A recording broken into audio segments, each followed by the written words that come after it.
If there was not ego or personal identity, nothing is wrong with your life. Nothing at all.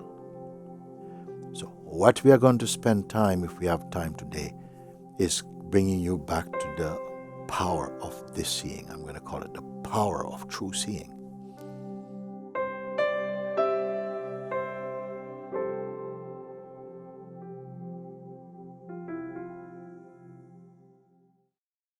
I've been with you for some years now. Yeah. And you've answered all the questions I had and I never had. Mm-hmm, mm-hmm. And I'm just here to say the only thing I want is to meet you in my heart. Very good. Very good.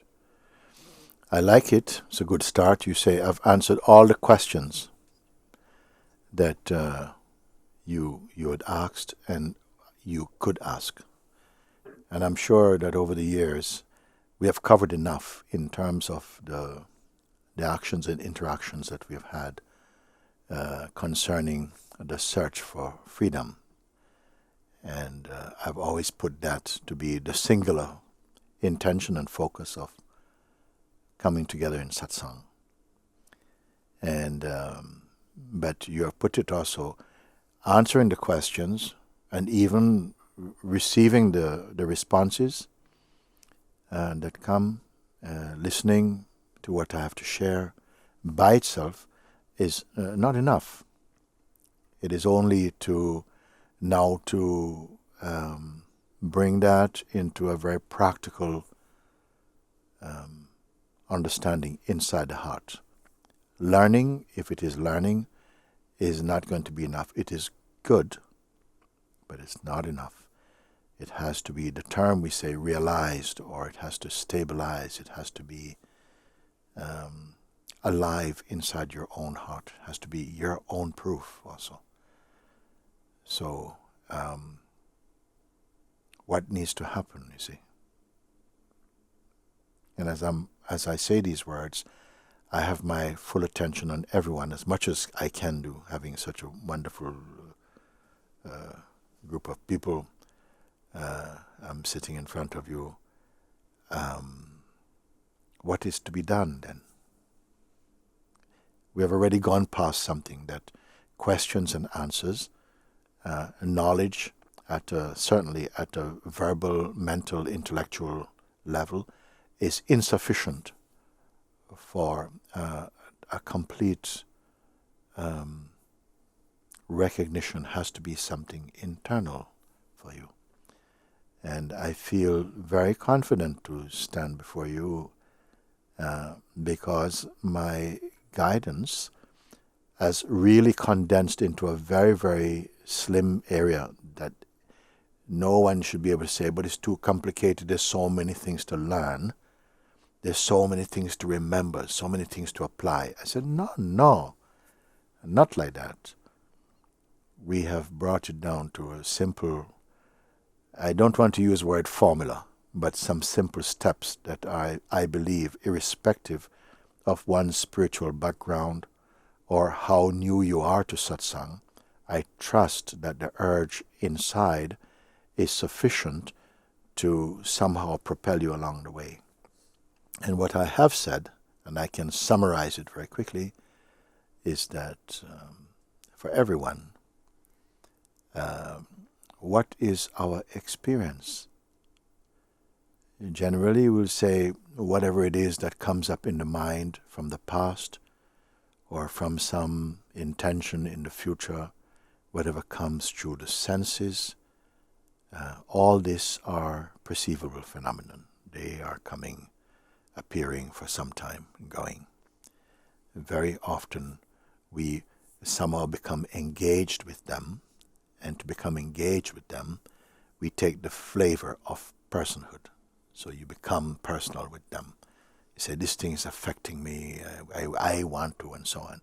And we speak very comfortably with that self-reference as a personal entity.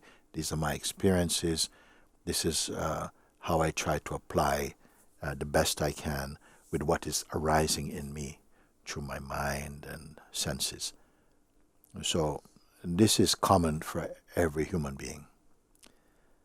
But what I've shared, and I feel everyone, if you stop for a moment just to reflect on that, is that whatever you perceive or experience through the mind or the senses, including the natural sense of oneself as a particular individual, all these things that we perceive are unstable.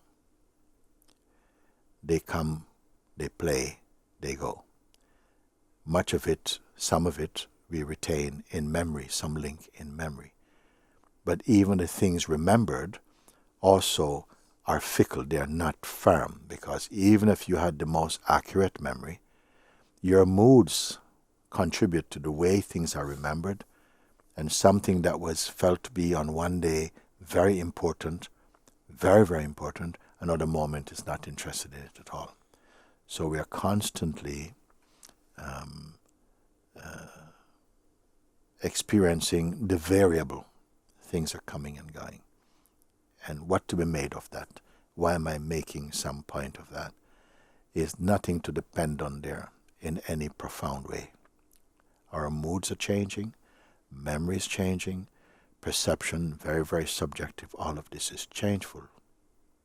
This we can, I think everyone here can verify through their experience. It is true.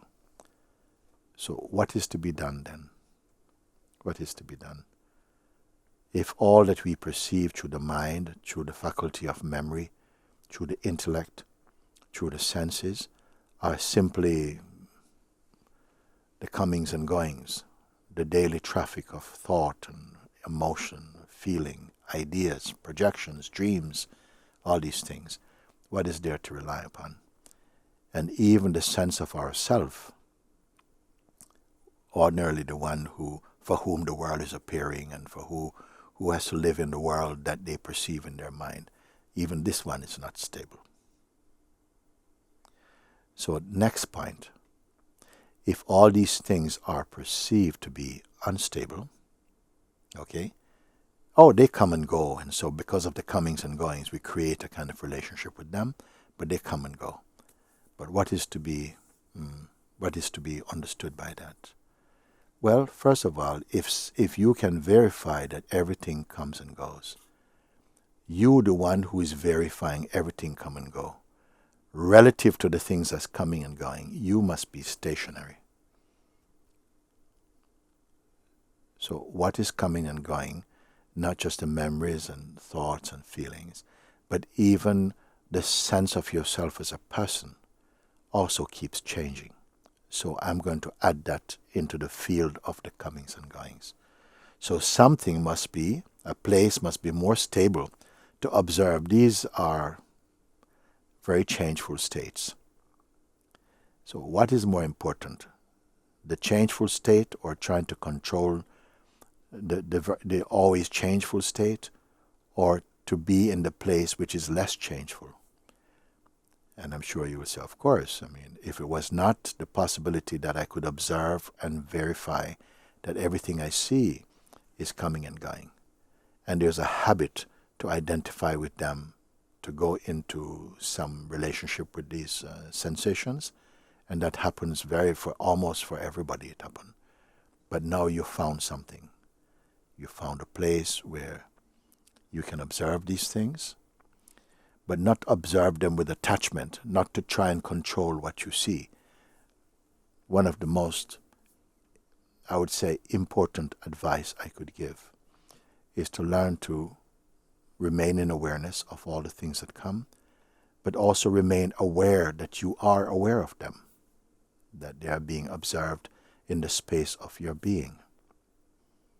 This is not necessarily a religious perspective. It is simply truthful. So somehow the capacity is there to observe the comings and goings, but that which observes them is not coming and going. Now, what has really not made that as powerful as it's going to be for you is because we keep going back like some reflex to the personal identity, which is much engaged with trying to manipulate what it perceives, and it's not able to manipulate them. It does not have that power. So I say stay only in the place of the awareness and be aware that you are aware, and not the traffic that's coming up in the form of sensation and memory and desire and projections. All this you can be aware of. Simple exercise. Simple exercise. And I say, though, that in the beginning, for most people, when they try to do it, if not used to it, they will feel a lot of resistance will come up. Why resistance? If what you're searching for is a stability within yourself, a peace, you see. And then even if some turbulence come, turbulence is also perceived in you. You don't have to engage. You may feel it energetically present in the body. You may feel the breath is racing, the pulse is beating, the nervous system is trembling, but that's not qualities of the witness. The witness is totally untouched. The witnessing is totally untouched. And I asked you to join me with this and take a look from the perspective I am offering and introducing to you. And I have so much confidence. I said, even in one session, we can do it. What is the obstacle to true satisfaction, true solution, true stability? What is the obstacle? Habit.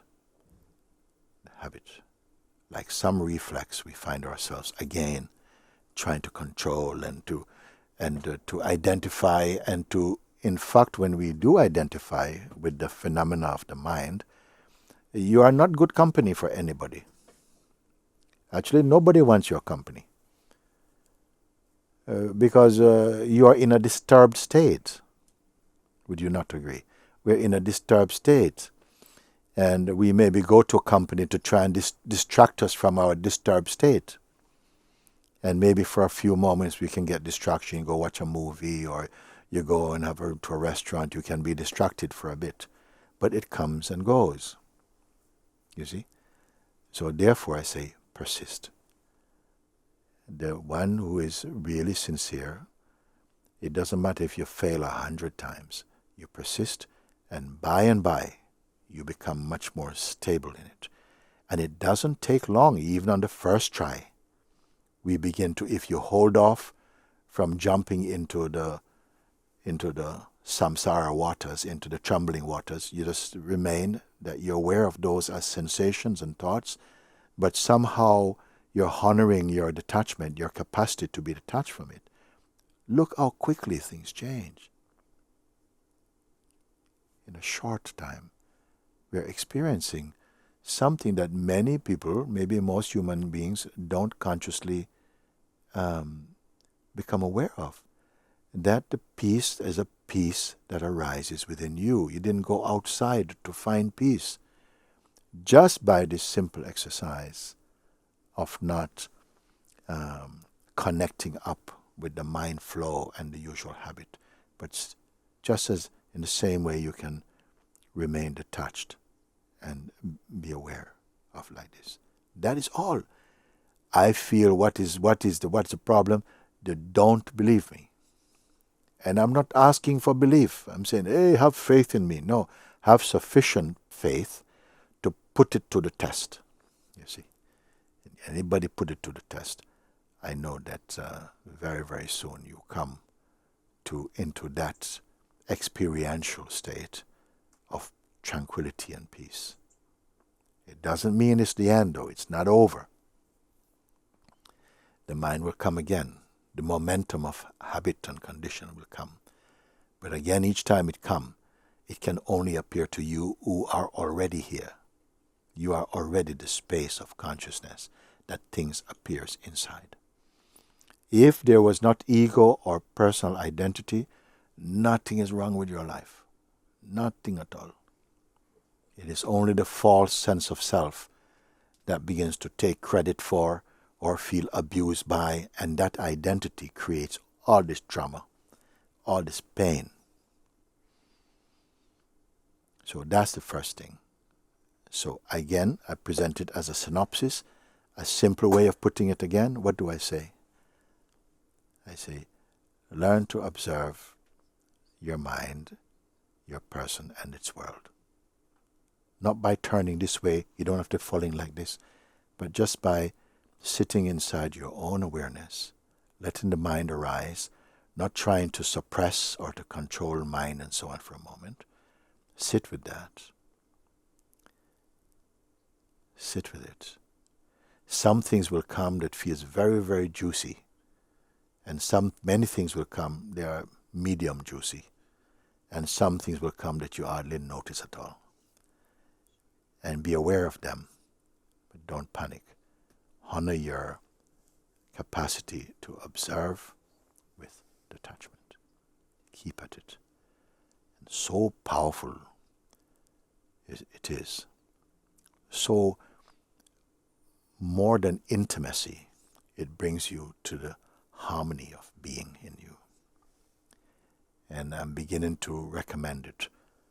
Do it in the morning, even for 5 minutes you sit before you go out into the world. Let it wait for a moment. You can sit for 5 minutes and clarify your presence before you rush out into the world. Then lunchtime a little bit, or your morning coffee. 5 minutes. 5 times a day you can do this. Morning, lunchtime, afternoon, few moments, evening, before going to bed if you want. You don't have to be strict about what I'm saying, what suits you.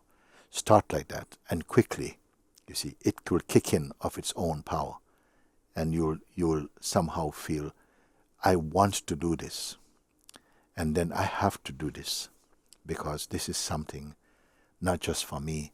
Your environment will be transformed by it. The people you are in connection will somehow be supported by it.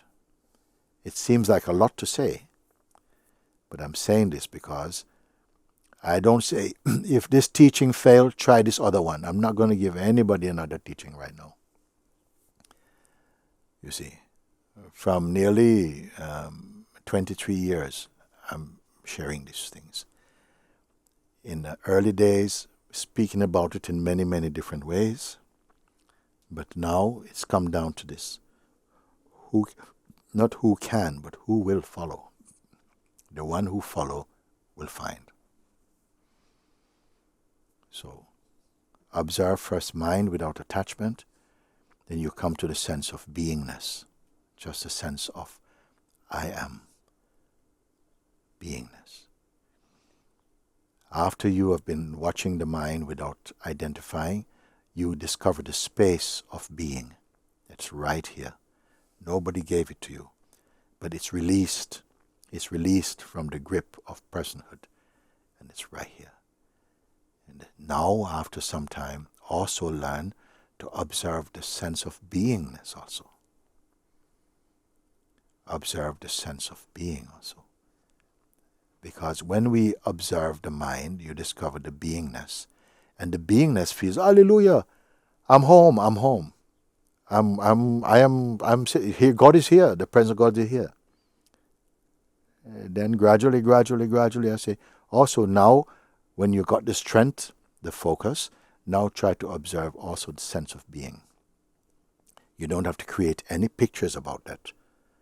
Just that you know you exist.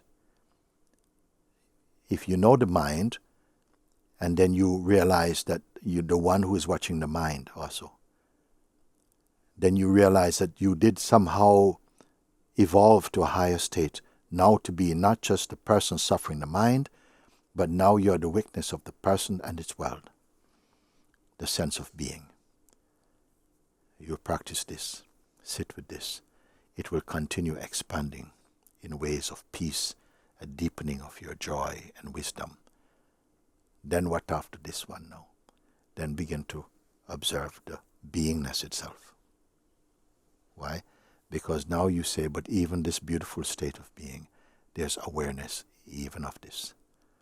and be with this. That's not a mental learning. It's very direct and it's very sweet. You don't have to go anywhere for this.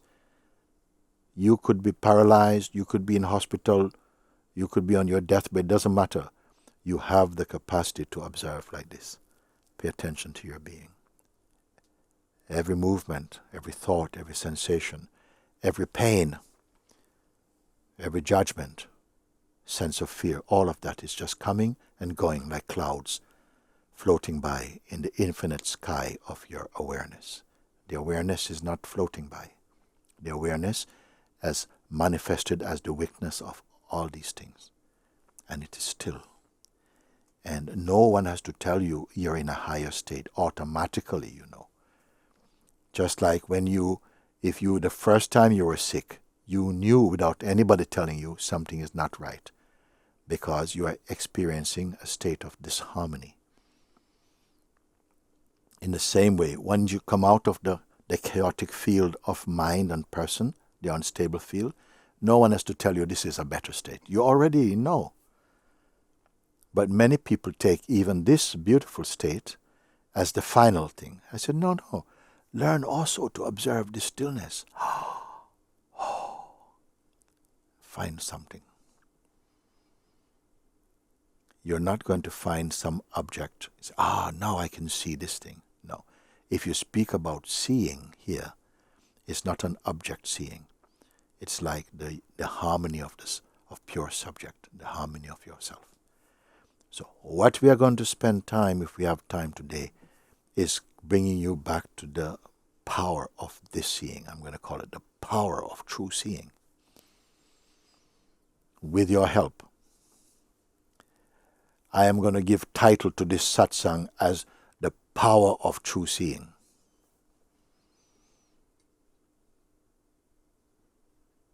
From the first.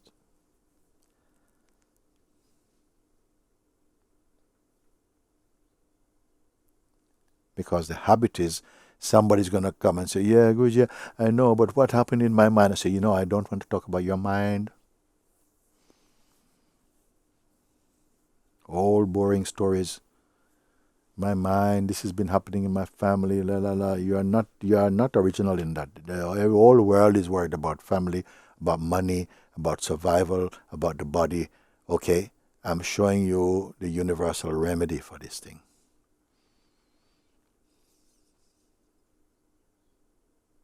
Because when you're sitting inside your heart, you're not a sufferer. Even if pain comes, even if you're broke, you're not poor. If you're injured, you're not a victim. You are far beyond these things. And you are this also now. But that truth seems veiled or eclipsed by a habit, a kind of fascination and a habit to indulge with this mental states, emotional states. And this can be changed, not by force, but by persistence and with good guidance, which you are getting right now. Monica. Thank you so much. Very good. I feel already blessed since you came into my life, and yes, the blessing of this satsang and your pointings. Deep, deep gratitude from my heart. Yes. Thank you. Thank you so much.